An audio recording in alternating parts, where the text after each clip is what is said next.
Hello again. Now, a very important part of running a children's nursery is keeping track of the emergency contact information for each child. We'll show you how, shall we? When you first enter a new child into the system, you do have a button here where you can enter the emergency contact for each child. So you can do that at the point of entry for each child, or you can always do it later from the main screen here by focusing on any child and clicking on the emergency care button. In this window you can store the mother's name, the father's name, the first person to contact in an emergency, normally the mother but not necessarily so, whoever the parents have asked you to contact first in an emergency. And you can put their work number and their mobile if they have one. You can also store their workplace and hours of work, and you can also store occupation if need be. Do the same for the second person to contact in an emergency. You can also store a third and a fourth person to contact in an emergency if your nursery operates that way. Also, you can store a legal responsibility if need be there, and an email address if need be. Click on the permissions tab here, look, and you can record the permissions. Okay. All you have to do is click the yeses or the nos. If you leave the ignore in place there, the system will assume that you are not interested in that particular permission. For instance, look, if you don't want the hair check to show, just leave the ignore in place there. But for the others, just put a yes and a no applicable.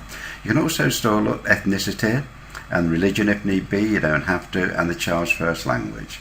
Any special equipment the child might need for access or anything like that for a handicapped person, etc. Okay, health, you can store the doctor and the doctor's phone number, the health and health worker's number, you don't have to. You can record the vaccinations had with the yeses or the nos. All you have to do is put your yeses or nos in there. Okay, and any illnesses had if you want to use these boxes. You don't have to. Now, it does take time to enter this information, and in a sense you are duplicating because the parent has already given you this information on their application form. But it's well worth the time of putting the information in, and we'll show you why, shall we? If this information has been stored for each child, it does mean at any time you can come into this window, for example, look, and we can print out a letter here. Let's just try. And that will show us a letter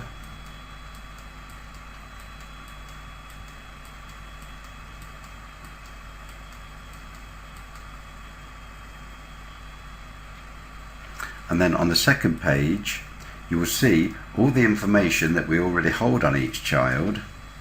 Okay, and it's asking the parents to update that. So you could send this letter out a couple of times a year asking the parents to update the information, which is very important, especially when it comes to mobile telephone numbers, etc.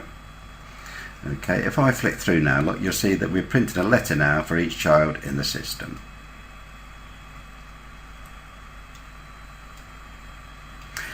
You can print off the letter for a single child as well, simply by clicking on this, and that would do the letter just for the child that you are focused on.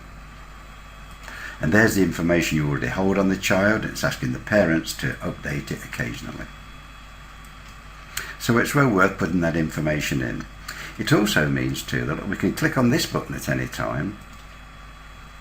You have the option of a single list for all the children or grouped by room.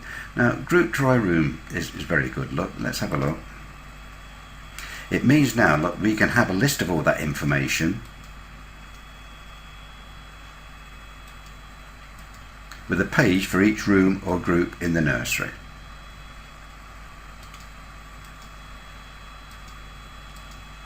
And you'll see the information it stores, look, is exactly what you have there. Look, the first person to contact in an emergency with their telephone numbers, etc. And it also shows a list of the permissions or the yeses or nos for those children. Ignore the crosses here. This is because it's only dummy data we put in, and to save us typing children's names in, we've just put crosses in there. Okay. Print if you want to print, cancel if you don't want to. If we click print now, it would print us off a page for each room or group in the nursery. At the same time that you're in this window, look, you can print out the list of the ethnicity or religions. You can also print out a list of all the permissions. You can also print out the list of the vaccinations had if you did have an outbreak at any time, and a list of all the illnesses had, etc. So it's up to you how much information you want to store here. But essentially, you should always store the first person to contact in an emergency with their work number, their mobile number, etc. But apart from that, the rest of the information is up to yourselves. If you do have the child has a sibling in the nursery, you can click on this button and it will copy the sibling's information in as well.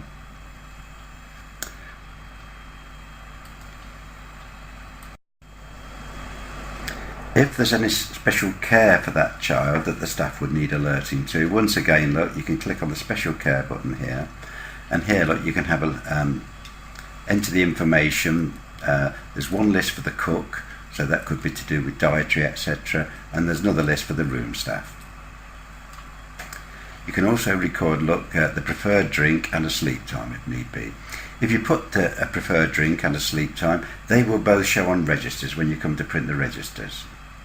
Now you can print a list of this information at any time, look, simply by clicking on this button here, and that will show you a report showing a list of the children and the room or group that they're in with any special care that the staff would need alerting to.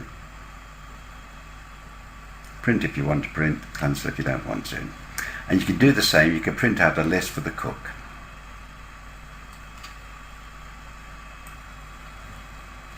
If you go to safety at the top menu, you can also see here, look, you can also print those reports from this window as well. Okay, you can also print out, look, a blank child information sheet. You could either print multiple copies of this or photocopy it to use for your nursery, but we do find that most nurseries already have something like this in place. Also under safety, you can store collection passwords.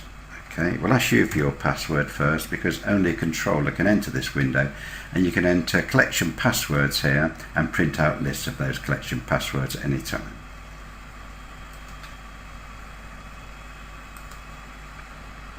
Another feature that we haven't shown you, I don't think, so just click on the child's name, look, change me, allow changes. Now then, in this window, it would ask you for your password. You must be a controller. But it does mean, in this window here, you can write unlimited information in that. You could write a book about the child if need be. So the idea is you could store confidential information there because only a controller can access this.